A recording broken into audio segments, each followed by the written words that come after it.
আজকে আমরা বলি স্বাধীন ভারত, এটা আমাদের মাত্র এই কথাটা শুধু আমাদের কাছে আছে, কিন্তু আজও আমরা স্বাধীন নয়। আজ এই স্বাধীন ভারতে আমরা বাস করে আমরা পরাধীনতার মধ্যে বাস করছি।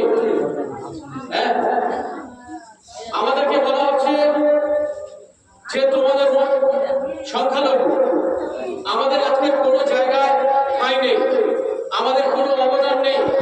শুধু আমি এইটুকু জিজ্ঞাসা করতে চাই যে আজকের যে ভারতবর্ষের ভিতরে 7টা আজুবার মধ্যে একটা আজুবা যেটা হচ্ছে তাজমহল, ওটা কে বানিয়েছিল?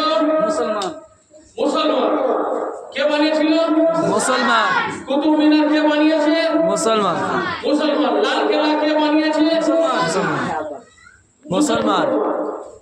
তো দেখা যাচ্ছে যে ভারতবর্ষের ভিতরে যত বড় বড় নাম করা যায় জিনিস আছে সব মুসলমানরাই করেছে, আর মুসলমানরা কিছু করেনি, তারা দেশদ্রোহী।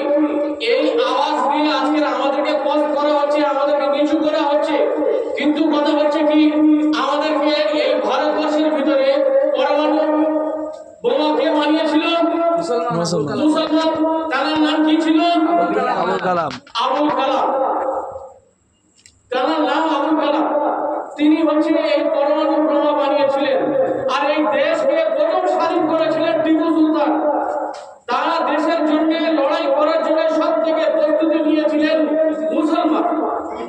আর এই দেশকে আজাদ করার জন্য ওলামারা নিজেদের জান দিয়েছেন। দিল্লি লাল কেল্লা থেকে নিয়ে কলকাতা পর্যন্ত কোনো গাছ এমন নেই যেখানে ওলামাদের লাশ নেই, টাঙানো নেই, যেখানে যেখানে কোনো ঘর নেই ওলামাদের লাশ ঝোলানো নেই।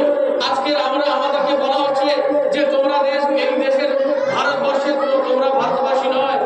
আমরা এই ভারতবাসী, আমরা এই ভারতে জন্ম নিয়েছি, এই ভারতে আমাদের মৃত্যু হবে, আর এই ভারতের মাটিতে আমাদের দফন করা হবে ইনশাআল্লাহ। আমরা যখন সকাল থেকে উঠি আমাদের মাথাটা নত হয় এই মাটিতে, আমাদের মাথা নত হয় এই মাটিতে। সকাল থেকে নিয়ে আমাদের মাথা নত হয় এই মাটিতে। আর আমরা মানে এই দেশ প্রেমী নয়, এটা বোঝানো যায় না। আমরা এই দেশ প্রেমী অভিজ্ঞতা না, আমরা এই দেশ প্রেমী। যাই হোক, মোটামুটি কথা, আমি বেশি কথা বলবো না, কেন আজকের জুমার দিন আছে।